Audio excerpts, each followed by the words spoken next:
Baik, Assalamualaikum warahmatullahi wabarakatuh. Perkenalkan, nama saya Rahadatul Aisy dengan NIM 23042194. Pada kali ini saya ingin mempresentasikan tugas mata kuliah Sistem Informasi Manajemen yang diampu oleh Ibu Yulia Hanasalina, SIP MAP. Pada kali ini saya akan membahas mengenai sistem informasi manajemen terhadap administrasi publik atau administrasi negara. Di sini saya akan membahas 10 poin. Poin yang pertama adalah pentingnya sistem informasi manajemen dalam administrasi publik di Indonesia. Sistem informasi manajemen merupakan salah satu konsep penting dalam administrasi negara. Organisasi publik sebagai fokus yang mengaitkan segala sumber daya dalam mencapai sebuah tujuannya. Salah satu sumber daya yang cukup penting adalah informasi.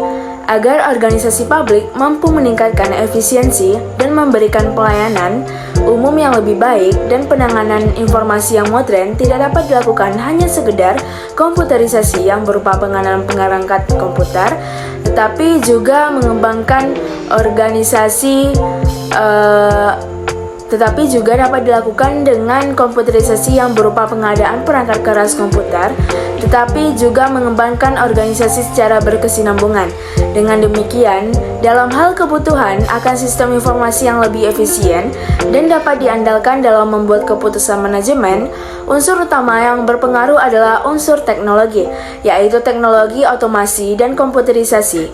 Akan tetapi perlu diingat bahwa pengembangan organisasi dipicu oleh tersedianya teknologi otomasi dan teknologi komputerisasi yang tidak dapat dilaksanakan hanya dengan pengetahuan dasar tentang perangkat keras itu sendiri, pemahaman tentang perangkat lunak dan perangkat otak, serta kebutuhan akan informasi dalam organisasi juga tidak kalah penting rekan-rekan semuanya. Nah, poin yang kedua adalah sistem informasi manajemen bagi pelayanan publik. Sistem informasi manajemen atau SIM bagi pelayanan publik merupakan kerangka teknologi dan prosedur yang sangat dirancang untuk meningkatkan kualitas, efisiensi, dan akuntabilitas layanan pemerintah kepada masyarakat. Dengan mengintegrasikan pengumpulan, pengolahan, dan penyajian data secara terstruktur, sistem informasi manajemen memungkinkan instansi publik merespon kebutuhan warga secara tepat, transparansi, dan terukur. Sistem ini juga mendukung otomisasi proses administratif seperti pengajuan dokumen, pelacakan keluhan, ataupun distribusi bantuan sosial, sehingga mengurangi kesalahan manual dan biaya operasional. Selain itu, SIM juga memfasilitasi analisis data real-time untuk pengambilan keputusan berbasis bukti, memastikan bahwa alokasi sumber daya yang lebih tepat sasaran. Dengan platform digital yang terintegrasi, masyarakat juga dapat mengakses layanan secara mudah, meningkatkan partisipasi dan kepuasan publik. Melalui SIM ini juga, transformasi pelayanan publik menjadi responsif, inklusif, dan berorientasi pada hasil yang tercapai sejalan dengan tuntutan era digital. Nah, rekan-rekan sekalian, poin yang ketiga adalah sistem informasi manajemen sebagai penunjang kinerja. Sistem informasi manajemen berbasis komputer sangat berperan penting dalam hal menciptakan kualitas dan kinerja yang baik bagi dalam proses pemerintahan atau e-government, akan meningkatkan efisiensi, efektivitas, transparansi, dan akuntabilitas penyelenggara pemerintah. Selain itu, sistem informasi manajemen dapat memberikan manfaat seperti efisiensi operasional, pengurangan biaya, peningkatan kualitas produk ataupun layanan, dan juga peningkatan produktivitas karyawan. Dengan mengintegrasikan berbagai aspek operasional organisasi seperti manajemen, persediaan, keuangan, produksi, dan sumber daya manusia, serta sistem informasi manajemen dapat membantu manajemen dalam melacak kinerja organisasi secara keseluruhan, mengidentifikasi area yang memerlukan perbaikan, dan ditemukannya bahwa penggunaan sistem informasi manajemen memiliki pengaruh yang positif terhadap kinerja organisasi. Nah, yang keempat, sistem informasi manajemen sebagai pendukung dalam pengambilan keputusan. SIM sebagai pendukung dalam pengambilan keputusan merupakan sebagai penyalur informasi dengan cepat salah satu fungsi yang sangat penting dalam kepemimpinan, yaitu pengambilan keputusan. Seseorang pemimpin yang harus sebagian besar waktunya, perhatian, maupun pikirannya dipergunakan untuk mengkaji proses pengambilan keputusan. Semakin tinggi posisi seseorang dalam kepemimpinan organisasi, maka pengambilan keputusan menjadi sebuah tugas utama yang harus dilaksanakan.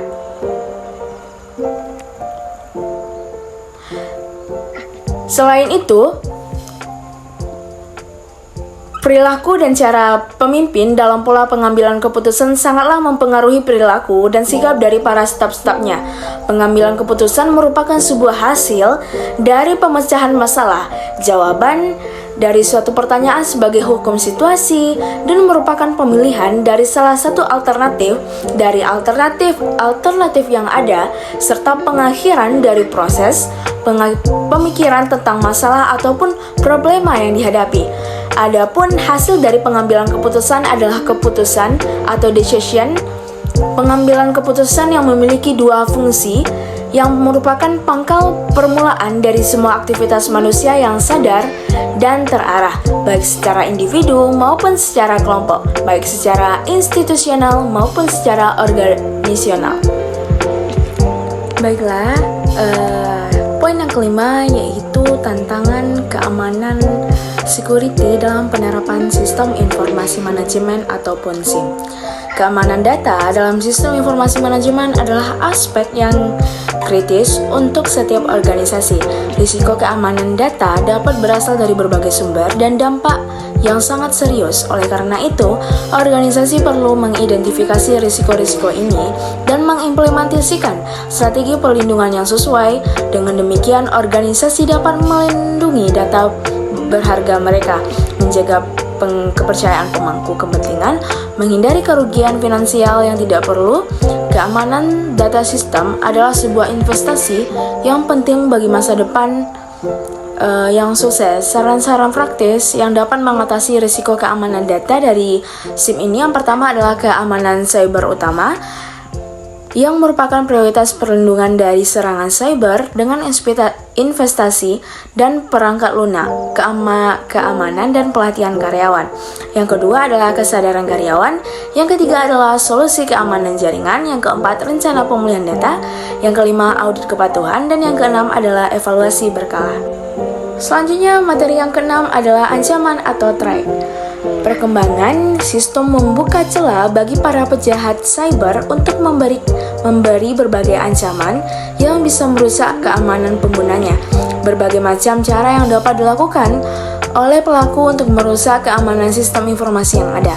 Beberapa bentuk kejahatan cyber yang ditulis oleh Babis tahun 2021 adalah hacking yang merupakan penerobosan ke dalam program untuk merusak maupun mencuri data, sabotase yang merupakan proses membuat gangguan dan perusakan data, program maupun sistem jaringan, spionage yang merupakan penggunaan internet untuk memata-matai pihak lain dengan penerobosan sistem jaringan korban, cyber attack yang merupakan proses untuk mengganggu kerahasiaan informasi dan integrasi informasi dengan mencuri informasi khusus, garning yang merupakan pengguna identitas orang lain untuk berbelanja, dan vandalisme yang merupakan perusakan halaman web ataupun pengguna denial of service yang merusak sumber daya komputer. Adapun ancaman lain yang ditemukan oleh Laksono tahun 2021 saat melakukan threat modeling pada Universitas CYZ adalah spoofing, tampering, dan repudiation. Selanjutnya, materi yang ketujuh adalah kelemahan atau vulnerability. Cacat sistem atau infrastruktur yang dikenal sebagai vulnerability memungkinkan akses tanpa izin ataupun ilegal dengan memanfaatkan kelemahan sistem. Vulnerability ini dapat terjadi pada perangkat keras, hardware, perangkat lunak atau software, aplikasi yang diproduksi secara komersil, ataupun bahkan dalam kelemahan manusia sekalipun. Contoh dari vulnerability pada hardware seperti celah keamanan di prosesor, kelemahan pada aplikasi yang contohnya seperti kemampuan mengakses user administratif, kelemahan pada software seperti serangan injeksi SQL, dan kelemahan pada manusia seperti menggunakan kata sandi yang sederhana maupun yang lemah. Materi yang ke-8 adalah mengenai virus. Julukan virus sendiri diberikan oleh Ian Edelman dalam sebuah seminar mengenai computer security bulan November tahun 1983. Ya, hingga saat ini virus komputer memiliki banyak definisi, di antaranya yang mengartikan bahwa virus komputer adalah program yang menulari program komputer lain dengan cara memodifikasi mereka sedemikian rupa sehingga sebuah salinan dari virus ini sangat tercipta.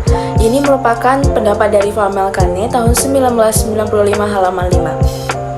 Setiap virus itu memiliki karakteristik tersendiri, di mana karakteristik virus itu membedakan virus yang satu dengan virus yang lainnya, yaitu dari mulai ukuran, metode infeksi, dan TSR. Materi yang ke-9 adalah praktik hacking. Hacking merupakan salah satu kegiatan yang bersifat negatif, meskipun awal hacking memiliki tujuan mulia yang untuk memperbaiki sistem keamanan yang telah dibangun dan memperkuat sebuah sistem. Hacker adalah orang yang menguasai pemrograman yang dapat melakukan hacking atau peretasan sistem keamanan pada komputer ataupun jaringan dengan tujuan tertentu. Adapun cara hacker menggunakannya, yang pertama adalah mengumpulkan dan mempelajari informasi yang ada mengenai sistem operasi komputer ataupun jaringan komputer yang dipakai pada target sasaran. Yang kedua adalah menyusup dan mengakses jaringan komputer yang merupakan target dari sasaran. Yang ketiga, menjelajahi sistem komputer dan mencari akses yang lebih tinggi. Dan yang terakhir, yang keempat adalah membuat backdoor dan menghilangkan jejaknya. Nah, materi yang terakhir mengenai pencurian di dunia maya, penggunaan yang tidak sah di tempat kerja. Kejahatan di dunia maya atau cybercrime adalah tindak pidana kriminal yang dilakukan pada teknologi internet atau cyberspace, baik yang menyerang fasilitas umum maupun kepemilikan pribadi. Secara teknik dapat dibedakan menjadi offline crime seperti online crime dan cybercrime. Contohnya dari offline crime adalah dengan cara yang sederhana, misalnya mencuri dompet seseorang dengan menggunakan diambil dari kartu kreditnya, atau bekerja sama dengan kasir untuk mencatat nomor kartu kredit seseorang, kemudian menduplikatnya. Contohnya adalah semi-online crime adalah memasang skimming di mesin ATM untuk mencuri informasi dari kartu kredit seorang korban. Sedangkan cybercrime adalah orang pelaku dan korban tidak perlu bertatap muka dan bersentuhan, yaitu dengan menggunakan teknologi yang canggih seperti penggunaan situs palsu, klik BCA, dan lain-lain sebagainya. Masing-masing teknik memiliki karakter yang tersendiri, namun perbedaan utama di antara ketiganya adalah berhubungan dengan jaringan informasi publik ataupun internet. Cyber crime didefinisikan sebagai perbuatan melawan hukum yang dilakukan dengan menggunakan internet yang berbasis pada kecanggihan teknologi, komputer, dan telekomunikasi. The Prevention of Crime dan The Treatment of Offenders di Havana di Australia tahun 2000 menyebutkan ada dua istilah yang dikenal. Yang pertama adalah cybercrime, dalam arti sempit disebut computer crime, yaitu perilaku ilegal atau melanggar yang secara langsung menyerang sistem keamanan komputer ataupun data yang diproses dari komputer. Yang kedua, cybercrime dalam arti luas disebut computer related crime, yaitu perilaku ilegal ataupun melanggar yang berkaitan dengan sistem komputer ataupun jaringan. Mungkin itu saja yang dapat saya presentasikan mengenai sistem informasi manajemen terhadap administrasi publik yang memiliki 10 poin yang sudah saya jelaskan di atas. Sekian dari saya, apabila ada salah kata saya mohon maaf. Wassalamualaikum warahmatullahi wabarakatuh.